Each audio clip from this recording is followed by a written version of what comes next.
have with me Krishna. Krishna has been with me on this journey since day one. Most of the wonderful ideas that you're going to see today, I told Krishna a year ago, I'm like, I'm going to do all these great things in the metaverse. And Krishna at that point had already had a very long journey in the metaverse and had been working with so many great brands. Krishna, thank you so much for joining us today on the Optical Metaverse stage.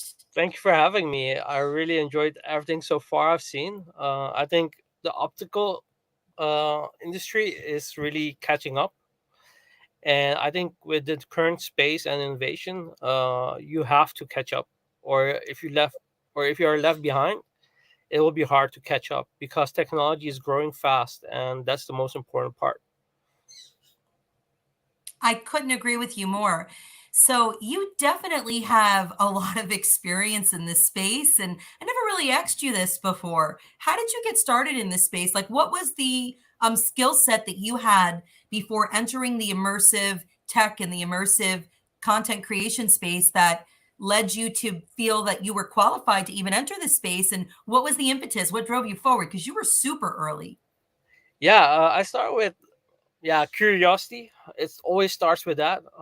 If you are very curious, you will start reading up on things. I started with blockchain, cryptocurrency. What's that? What is it about? What kind of problems are we solving?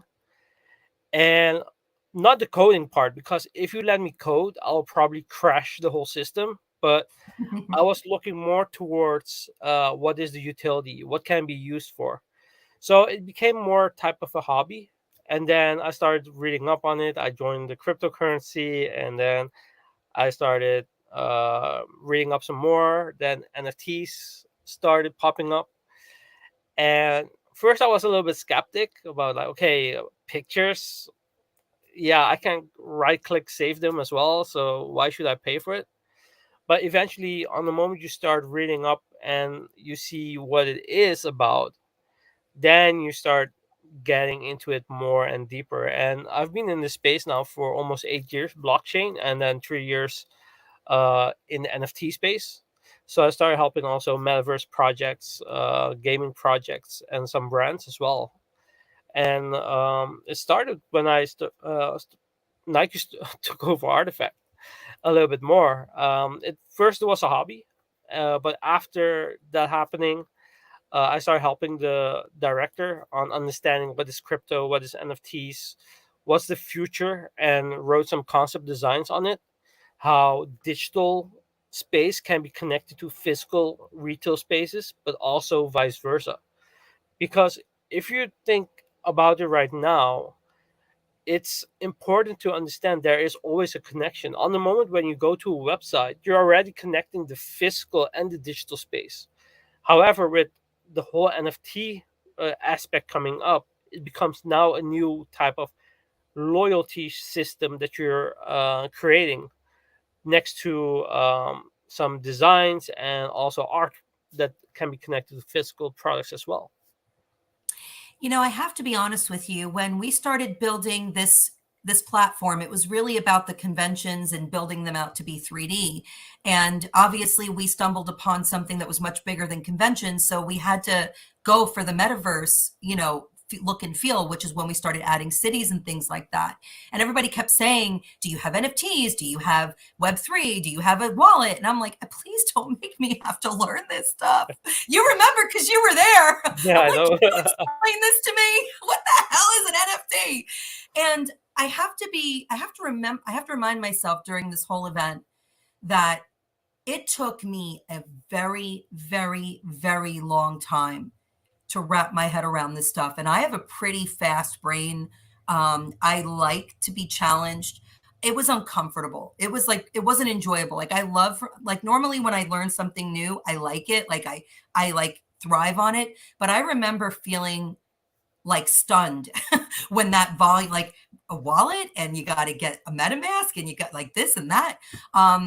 We do work with MetaKeep, which has removed all of that learning curve. So you don't need to learn what's behind it. You just need to learn click and claim. And then when it comes to NFTs, you don't have to call them that. People who are in the space don't even call it that anymore.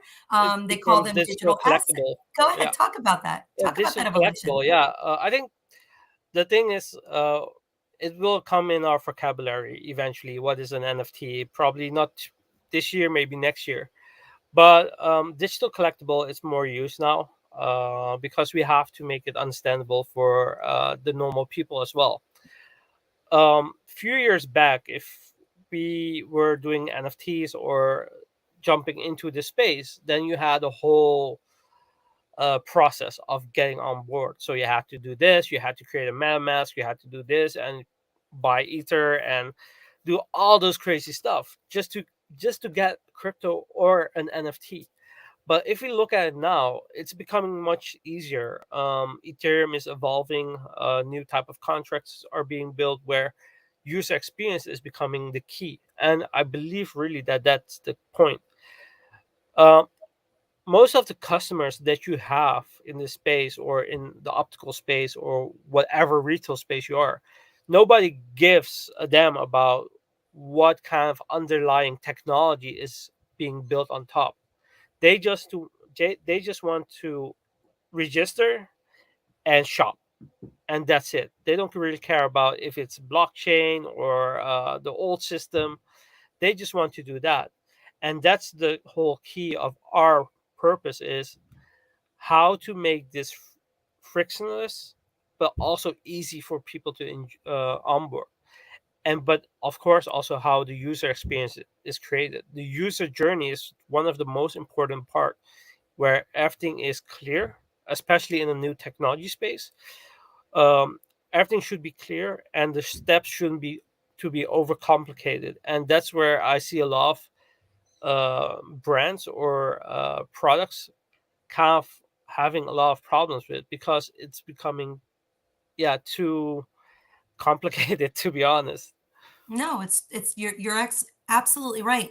Now, when it came to us adding the XR, VR, AR track, we did it because we just saw a huge growth spurt in the amount of people that were signing up, and we saw a lot of diversity, and a lot of people were kind of confused. They're like, "Well, what's XR and what's VR and what's AR?" And we created this track so that we could bring experts like you on that have been since the spawn of these conversations to say, these are the different ways that these different utilities are being used. Can you talk to us a little bit about like what is XR, what is VR, what is AR?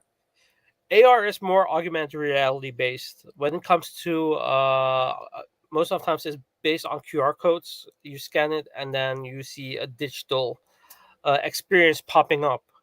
And I think those are the most important.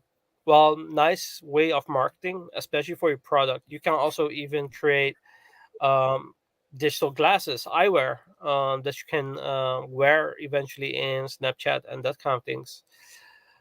VR is more of an experience where you have a system that you're wearing. What you have seen probably with the Apple Vision Pro, where you are Mhm. more connected with the digital space. You have more interaction with it through physical way of uh, doing things in your surrounding and experience. So XR, I think it's almost a combination of both. I haven't done much research on it yet, but I think the most important part is where we see a lot of growth is in AR and VR, and I think we will see that grow pretty fast because places like the Omniverse, it will be much easier to use when you have a VR where you can interact by gloves or something like that and really almost physically be there. And I think that's the most important part. And when we look at NFC tags as well, that's also some technology that has been here for a while, but now is becoming bigger and bigger. I remember you asking me talking about Dior and what kind of changes are we seeing in the whole space overall. So I imagine, I'm not sure how it's in the optical space, but we have seen a lot of knockoff glasses or knockoff clothes. I don't know about glasses, but clothes, apparel, sneakers. And what we see now is NFC tags being implemented that can be connected to a blockchain or an NFT. And based on that, you can even verify if you have the authentic product or not. So now we're seeing more use cases on that front as well, and that can be even implemented within your iframe, glass frames of your glasses as well. That you can even say like, hey, if this is a Hugo Boss, it's a Hugo Boss. I can verify it, and I think that's really important that we take that step forward. And one of the great use cases that we've been finding with NFC tags specifically is verifying sustainability. So companies can now indicate how much energy was used to create those frames. For instance, we are working with factories now on a new project that we're working with that, you and I will be getting involved in with Level Up Eyewear. And, they talk about the difference of manufacturing with 3D printing versus using a CNC process, and that there's a lot less energy used. And one of the ways that we intend on helping manufacturers to identify how much energy was used in making their frames, like a David Green, who is truly sustainable, they could put something in the NFC chip which allows the buyer to understand how many people touch that frame. Maybe who are these people? What's their background? Maybe I want to learn. I mean, remember that long time ago, somebody got an iPhone and it had the picture of the person in the factory and it like went viral.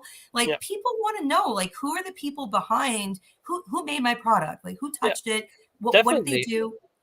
Definitely, I Yeah, really this is also something what we've seen in the apparel industry, where you saw child labor, some factories having a really bad true. reputation, and that's the problem with certain brands is how to get consumer back on board to buy their brands.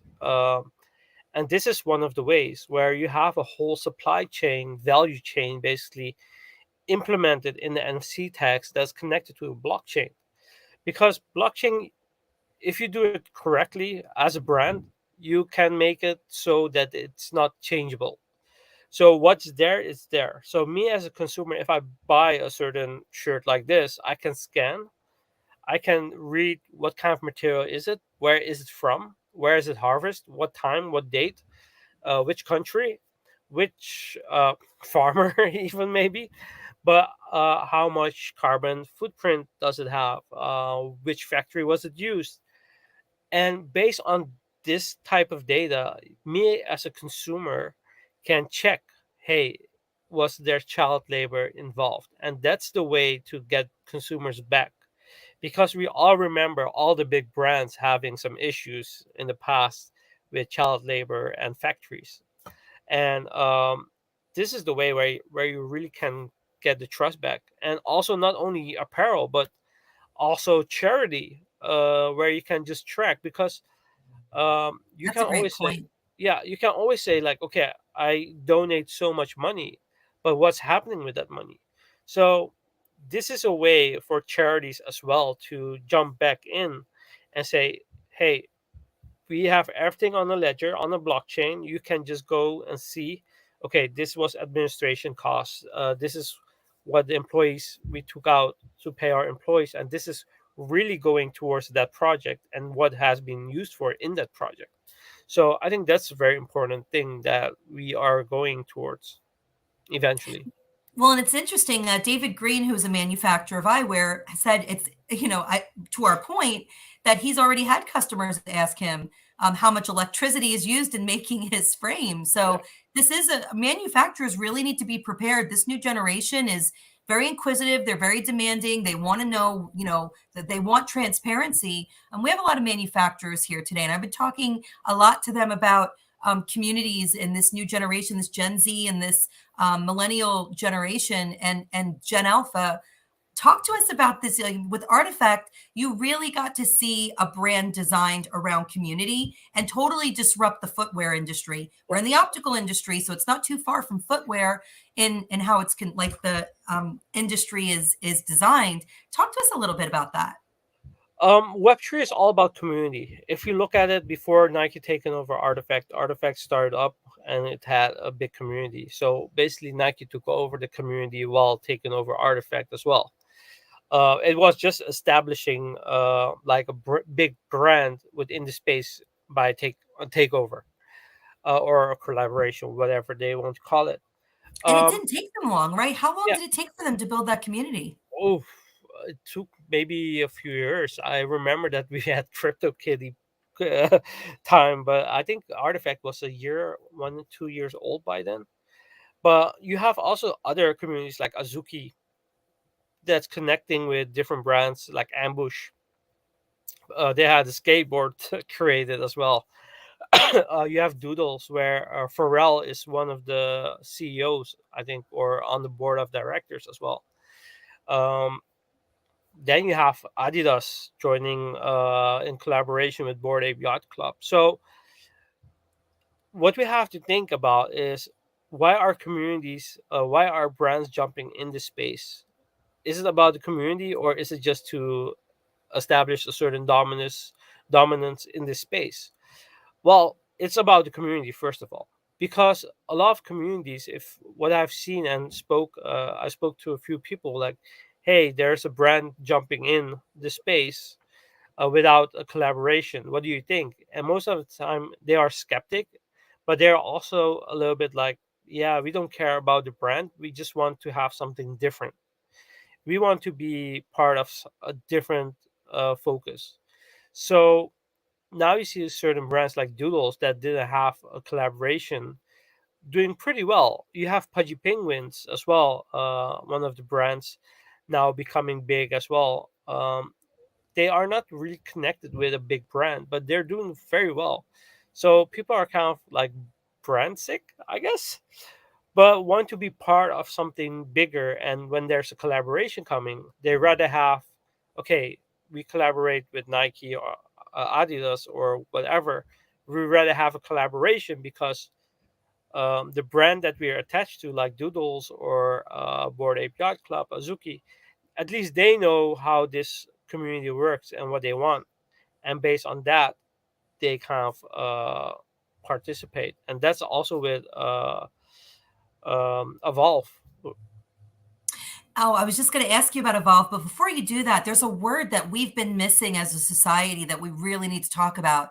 And everybody knows what digital marketing is. Like, we all know the game. You pump hundreds of thousands of dollars a year into advertising if you're a big company's automobile industry is a perfect example. My husband's in the automobile industry. An average dealership, even a small dealership, can invest anywhere between $30,000 to $50,000 a month or more in advertising. And they do this because they want to create what's called a funnel. They want to hit, a million people to drill down to like 100. And that's just super not efficient. And platforms don't even work really that way anymore. So engagement is super important. And what better way to know if your community is engaged than to see that they go through steps to go and claim an NFT to show, hey, I really want to be a part. I want to stay Yeah, connected to you. Talk about being sticky. I think that's the ultimate sticky, right? yeah, Maybe that's a definitely, great way to go ahead. I'm listening. definitely. Just think about, you have a Discord about of 50,000 people, and you have, or you're creating something, and instead of buying or paying an influencer that has like a few million people on their Instagram, and you pay them like, hey, please promote our product. So what happens then is, you pay the influencer and he promotes your product, but your competitor comes back with a big bag of money, and they say, now I want you to promote our product. So where's the loyalty in that time? So he will go for the big bag of money, right? But I've you seen it have a happen. loyal community already. You have brand loyalists in that space that you created. So on the moment when you start asking them like, hey, um, I always use example of hoodies, but I have three colorways of hoodies. Which color do you like, and which country are you from? Or yeah, which country are you from? And then you just select, and based on that, you can filter down. And just because of them helping you out, you send them a hoodie. So let's say from the 50,000, 25,000 people received the hoodie because they participated, and let's 10K people receive the hoodie and promotes it on Instagram or something like that. So I don't have a big following on Instagram, but I get like 100 to 60 to 100 people watching my content. So if I wear something that I received, I know for sure that around 60 to 100 people will watch compared to an influencer. Because most of the times when I see something from an influencer, I just go fast through it. So now you have almost 10K people, you have 10K influencers created there right away. If 10K people starts promoting your product, look what I got for free, I'm so happy to be part of this community. So now you're creating a ripple effect, because now you have a lot of influencers that are genuine about your product, promoting your product. So I think in the long term you will have more long term effect, because it goes on and goes on and goes on. And just look at Artifact. What did you get? You got a pod, you got this, you got sneakers, you got this, and people kept on, from that community, kept on promoting it, showing on Instagram or Twitter.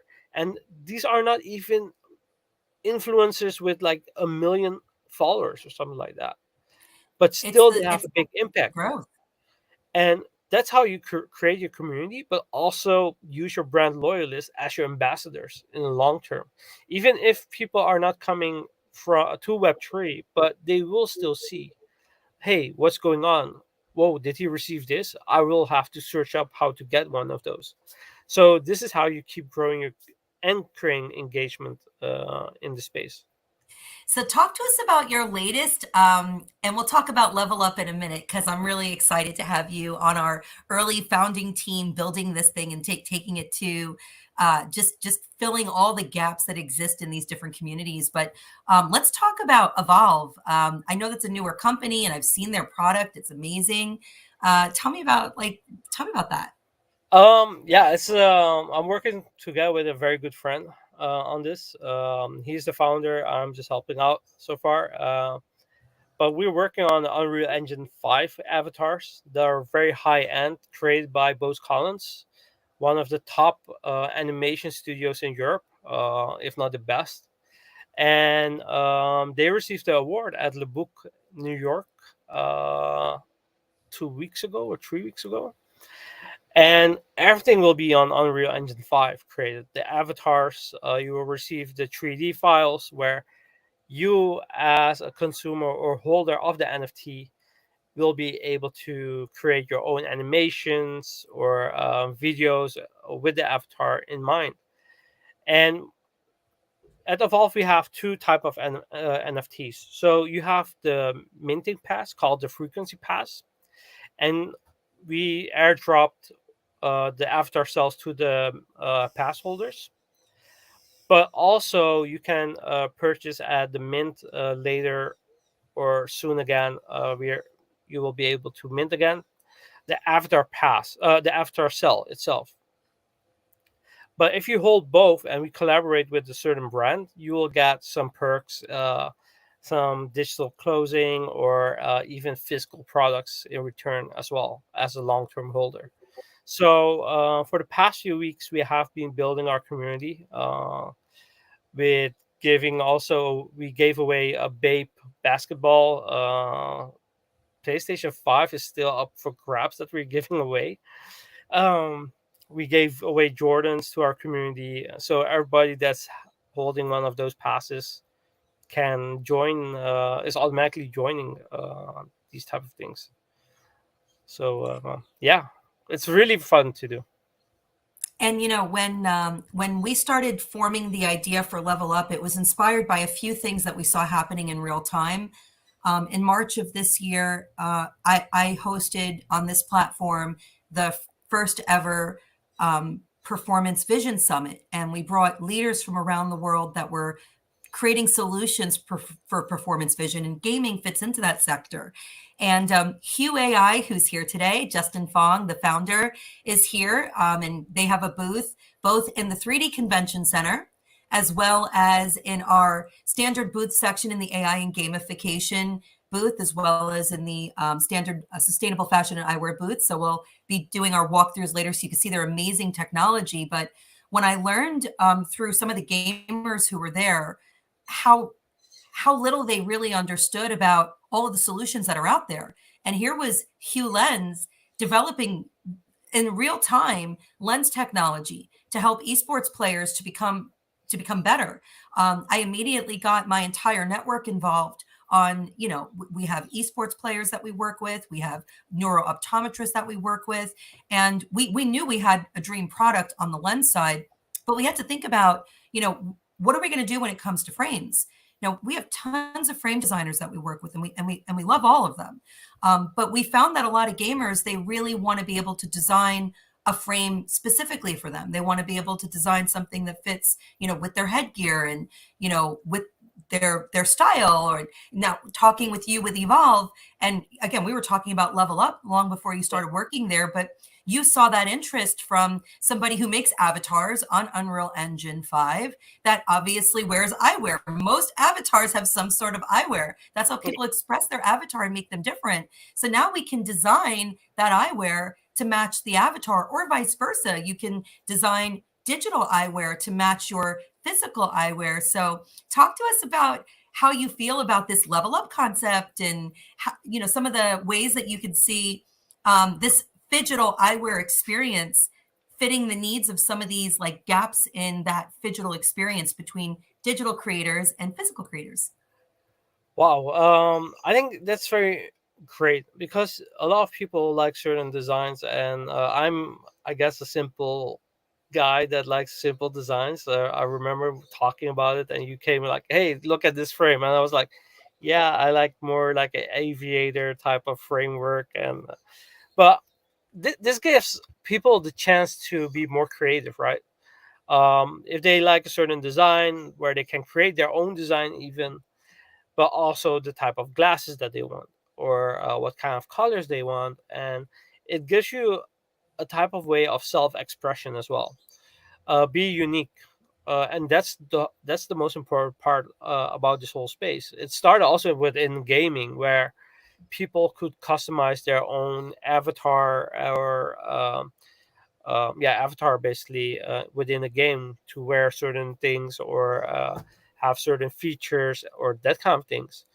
And now bringing that to digital space, but then for eyewear, I think that's a very unique concept, because I haven't seen anybody doing that so far. I know, like I said, I'm very new to the optical space, so please don't fact check me.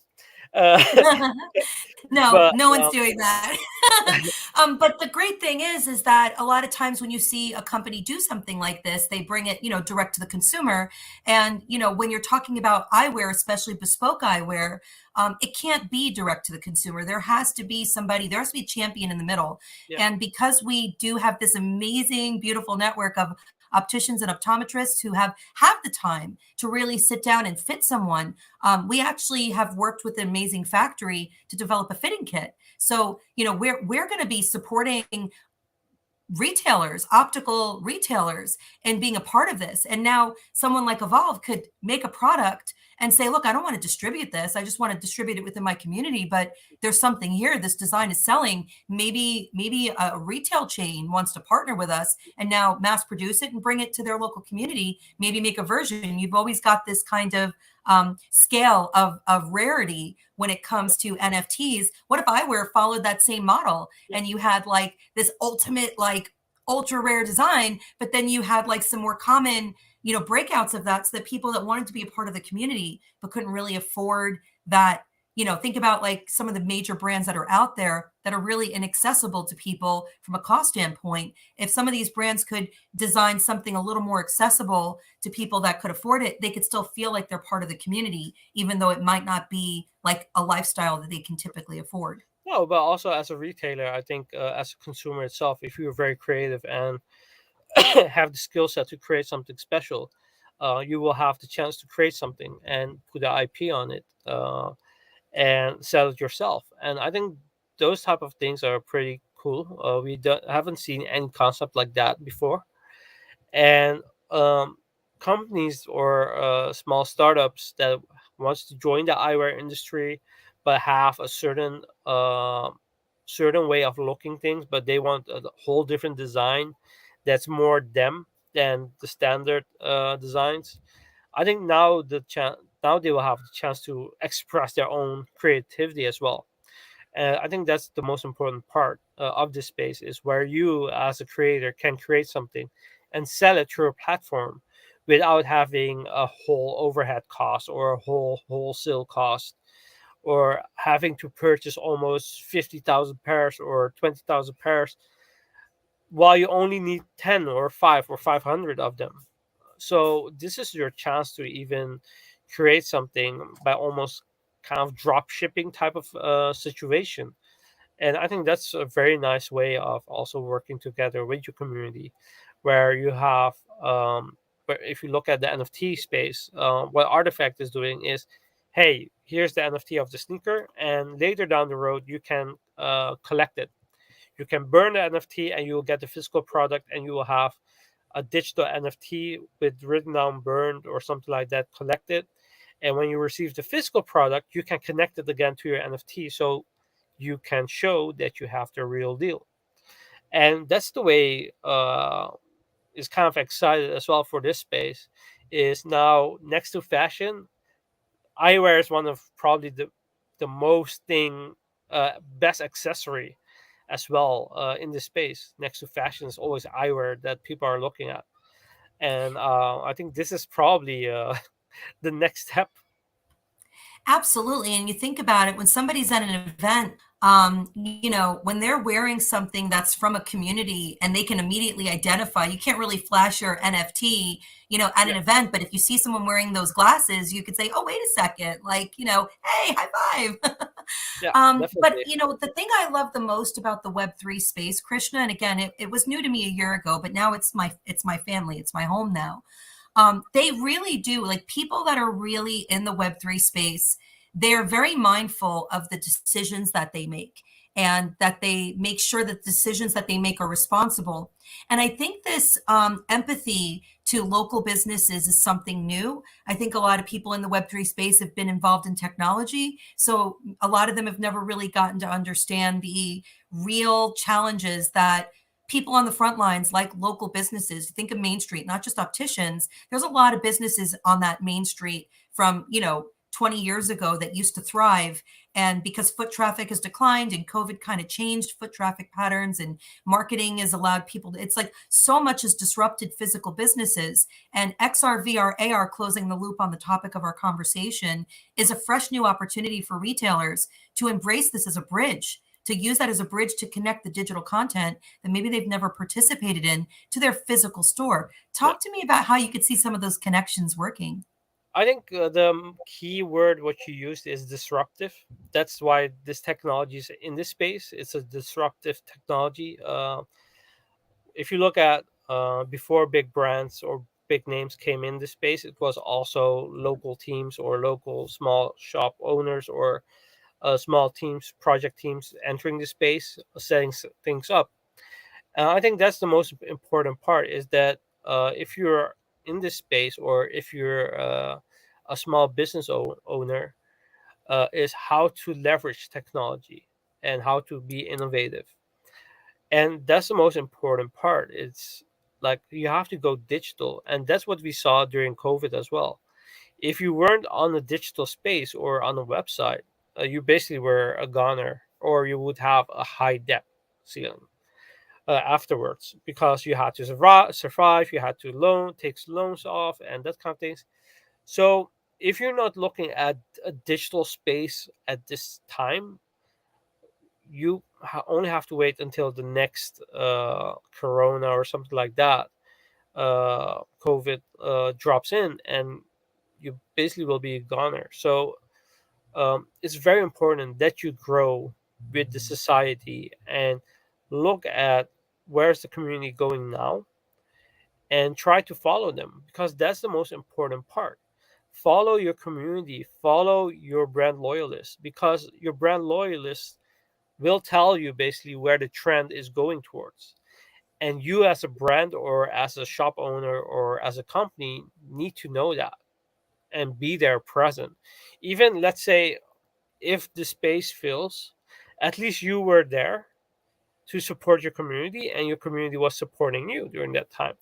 If Web3 or let's say Metaverse goes viral in coming few years, it becomes bigger, you are already established there.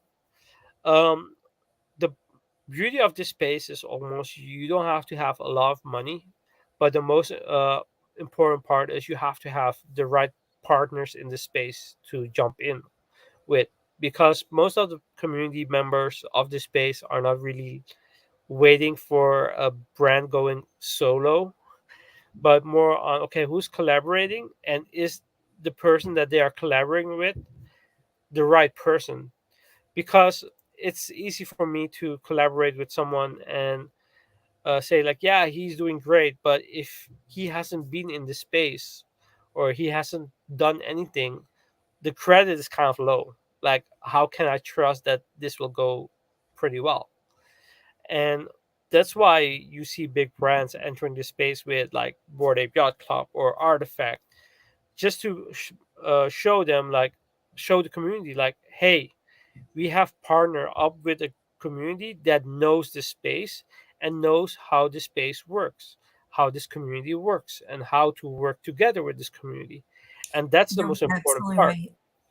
And that's one of the reasons that when I first started, I reached out to people like you for that reason. But, you became a friend, and geez, now I'm a leader in this space. Who would have thought? But that was the reason we wanted to build out the Omniverse city, is so people could see it. Because so many times they hear the stuff, but they can't really visualize it.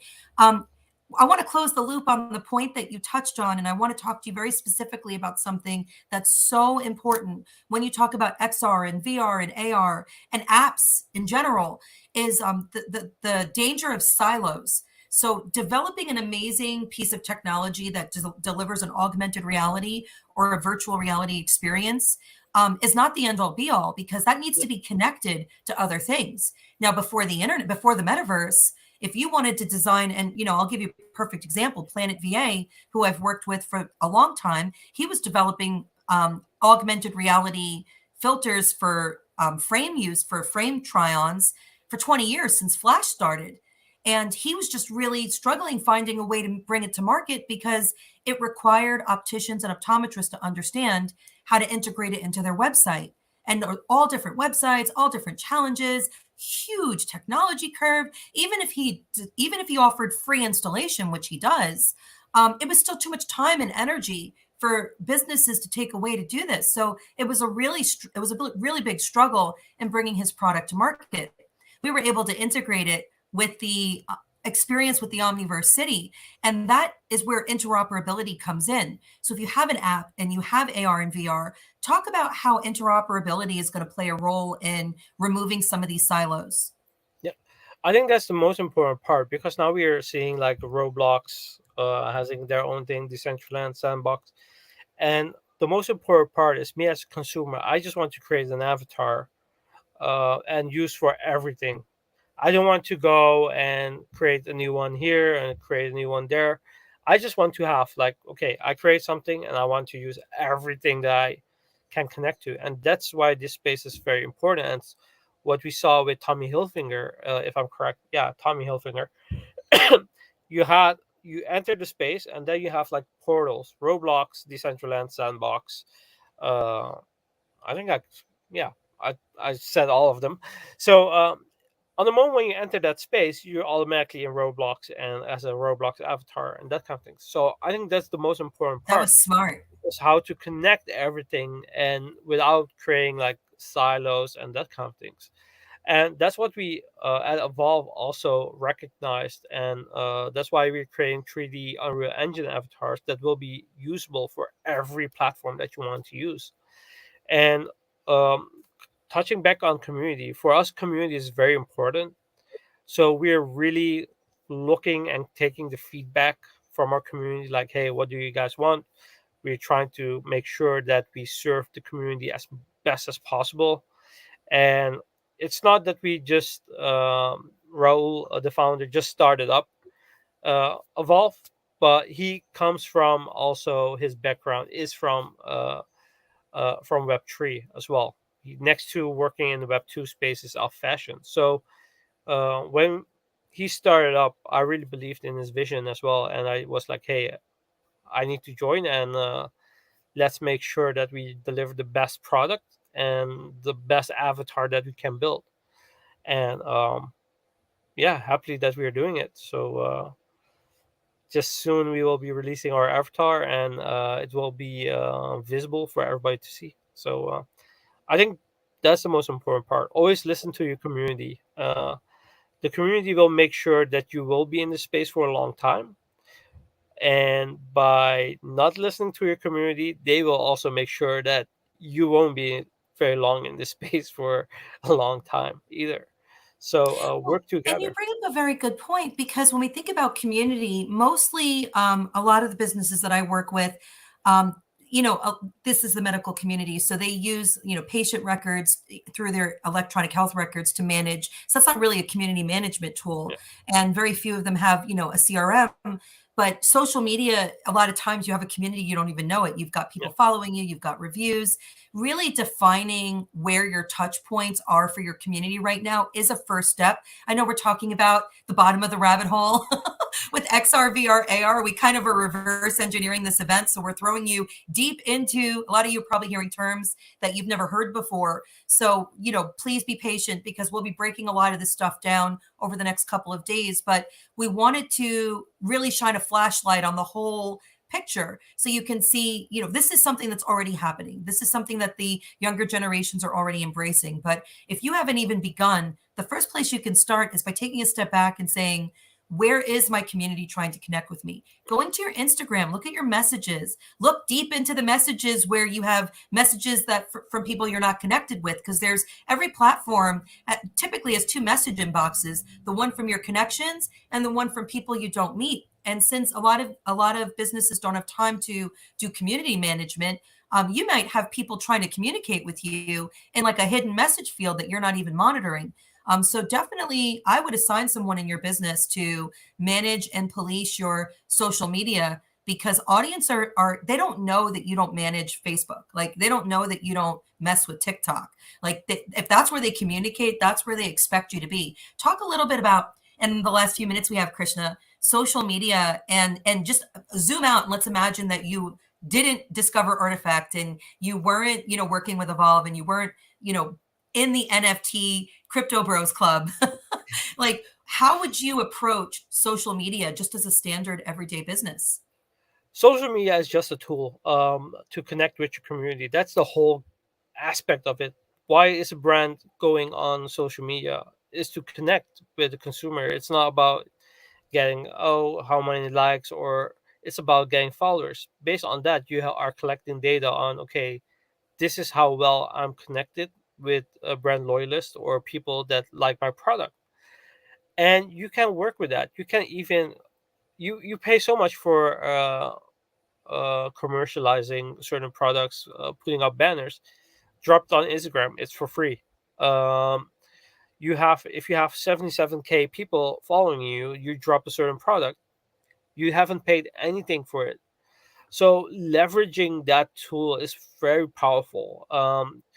We we have nowadays like Instagram babies and social media babies, basically, where little kids are always on social media.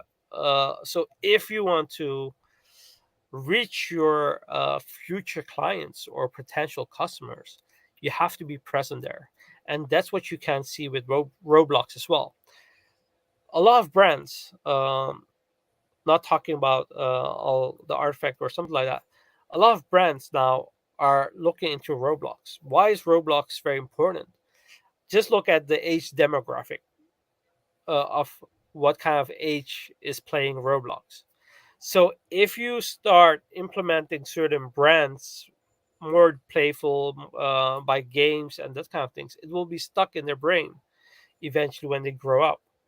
I wrote an article about it. I think it was between 6 and 15 years old.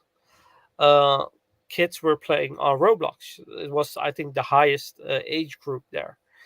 And just imagine if you buy glasses and you get the digital version of it, and now your daughter or son can get the digital version on Roblox and wears it and plays with it.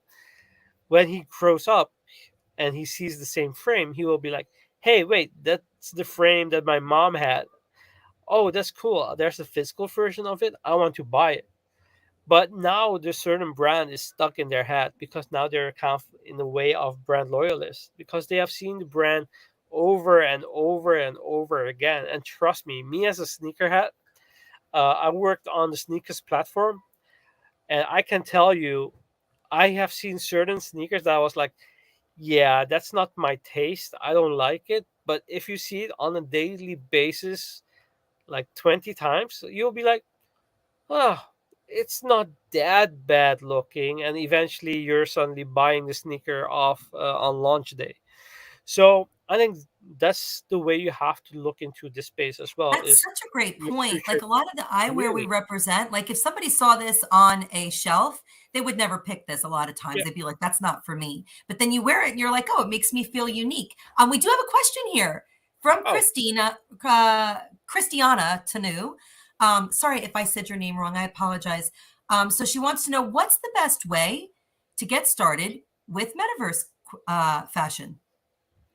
Metaverse fashion is more about digital clothes and digital apparel. So if you're looking into this space right now, we're moving and doing a shift in graphical technology. So a year ago, it was more really blocky type of fashion. It wasn't really crisp, high graphics. So if you really want to go towards high fashion or high digital fashion, I would definitely start looking into Unreal Engine 5 Mhm. or software that will give you like the touch and feel almost of like this is the material, leather, cotton, or something like that, that it will really show. And then make sure that it's available for almost all the platforms. That if I go towards different uh, platforms like Decentraland, Sandbox, or whatever metaverse product, or even Omniverse, I can wear it.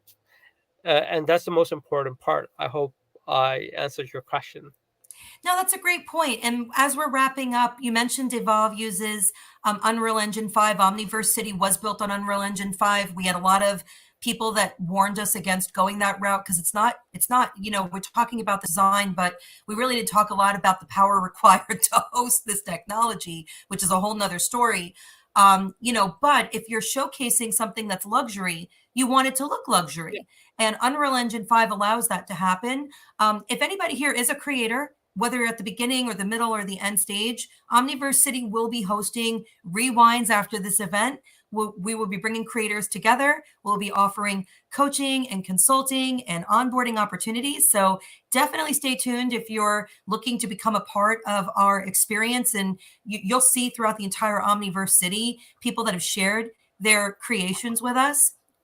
And the entire Omniverse City is going to be redesigned with inspiration from our creators. So keep creating, keep coming back. Kristen, thank you so much. This is fun.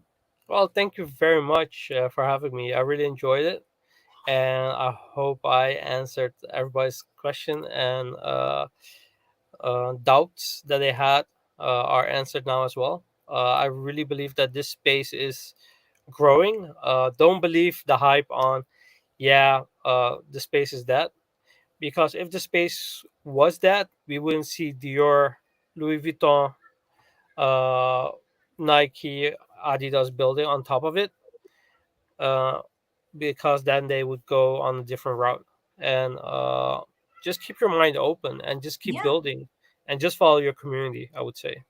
You have to do what you do not have to wait for a big brand to innovate. The Definitely. Omniverse City came in at a moment when huge companies like Meta were building the metaverse, and I was terrified. Now they've already declared the metaverse is dead, but they didn't change their name. Okay, and we're still here, right? And there's still opportunities. I'm just a human being. I'm just a person that decided I'm not going to say no. I didn't need to. I didn't do any fundraising, just in case any of you were wondering how we got here. I really fought hard, but I surrounded myself with great creators. I'm really sorry we didn't dig into the subject matter, Christian. We can't get into it now because we're going to be running late, but we're going to do Yeah. this later. I'm going to tell you collaboration is the key. So remember that word as we come into Web3. It's all about collaboration. You grow through collaboration, not control, not corporation. This future will reward collaboration. So find your tribe. Let's Definitely get to it. community. Don't forget community. And community. Don't Exactly. forget community. Absolutely never. Well, I think collaboration leads to that, no? It depends. Collaboration through community or collaboration through partnerships with different brands or companies. Okay. Fair So it enough. really depends how you and what context you put in. I'll give you the last word on that one, Krista. All right. We'll see you soon. Bye. Bye bye.